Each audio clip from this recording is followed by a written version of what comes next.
Greetings, comrades. I am ShadowSlar52, and welcome to another video. Last time, we were talking about my opinion on the FNAF timeline. Now, I saw a comment that said I made a little mistake. What I meant to say was Circus Baby's Pizza World opened in 1983. I didn't even notice my mistake until the comment showed up.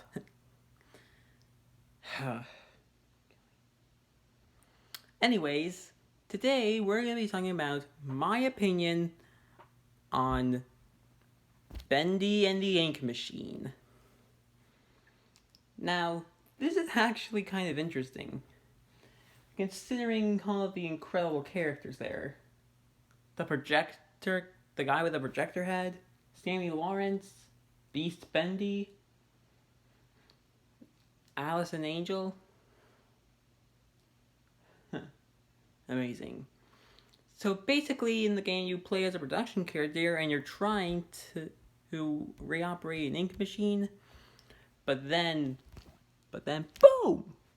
The ink demon jumps at you and you run and then you end up trapped in the studio. Basically your entire main goal is to figure out what was going on and stop the ink demon. Now in this game there are a ton of characters. Boris the Wolf, the Searchers, the Lost Ones, Alice Angel, Brute Boris. There are a ton of them. However, my number one favorite character out of the entire franchise is this guy right here, Sammy Lawrence. Of course, my other favorite is Beast Bendy, but he's not really relevant. Now, Sammy Lawrence is actually a big part in this. He does play a big part. See, in the game, he knocks you unconscious and tries to sacrifice you to Ink Demon. But you manage to escape and run into Boris. In Chapter 5, he shows up once more, this time as a boss fight. When you fight him, his mask is removed, showing his inky face. I was kind of surprised he had no eyes.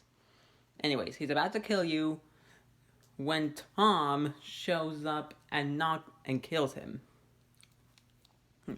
It was kind of heroic because at first Tom doesn't really like you, but then he trusts you again.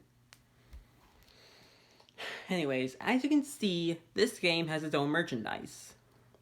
Like the Ink Demon action figures, and I think there are plushies out there. Now, I also heard that this game actually hit store shelves. Not just these figures, the game itself, in PS4 form. This game consists of 5 chapters. I don't really remember the names. All I know is that the main villain so far is Ink Demon.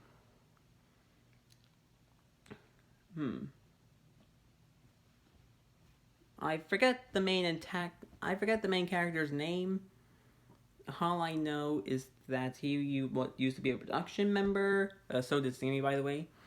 And he was talking to his old friend. I think his name was Joey. Yeah, Joey. Anyways, he talks to Joey and tells him that he needs to come to the old production studio to show him something amazing. But he ends up finding a bunch of monsters instead.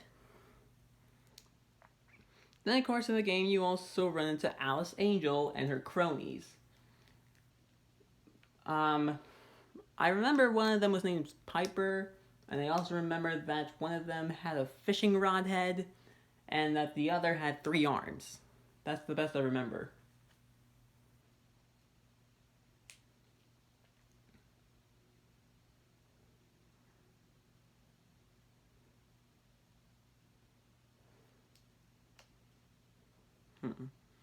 Let's see, what else is there? Oh, the freaky Alice Angel?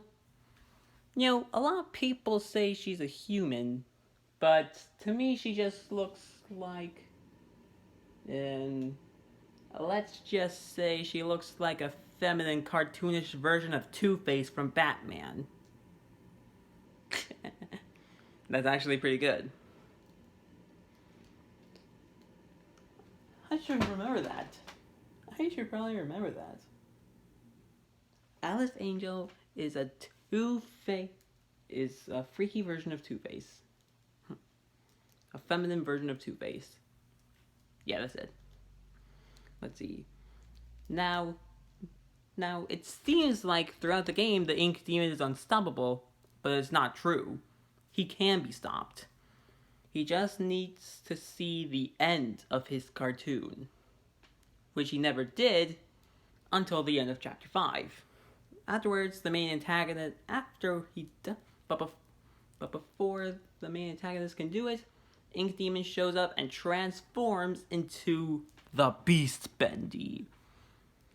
And then it's a massive final boss thing that ends with wait. I think you remember the antagonist's name now. I think it was Henry. Yeah, I'm just gonna go with Henry for now. Anyways, Henry inserted the disc into a projector, and it stops the beast. But in the process, it takes Henry to Joey's house, where he suddenly talks to Joey, and says that he's going to show him something. And you open the door, and BAM! You're back to the beginning of the game. Weirdest I ever saw. Like, really weird. Even weirder than that one scene in the Ninja Turtles with the freaking mutated rat. Well, I think that's about everything. Be sure to like, comment, rate, share, and subscribe. Next time, we'll be talking about my opinion on Baldi's Basics. But my overall opinion on Bendy the Ink Machine is good. Okay. Well, see you next time. This is Shadowslar52, signing off.